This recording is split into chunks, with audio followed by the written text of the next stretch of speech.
بسم الله الرحمن الرحيم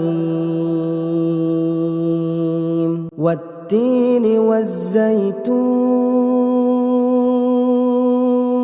وطور سينين وهذا البلد الأمين لقد خلقنا الإنسان في أحسن تقويم ثم رددناه أسفل سافلين إلا الذين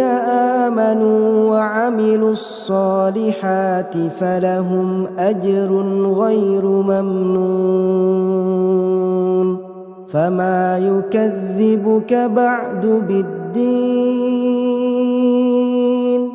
أليس الله بأحكم الحاكمين.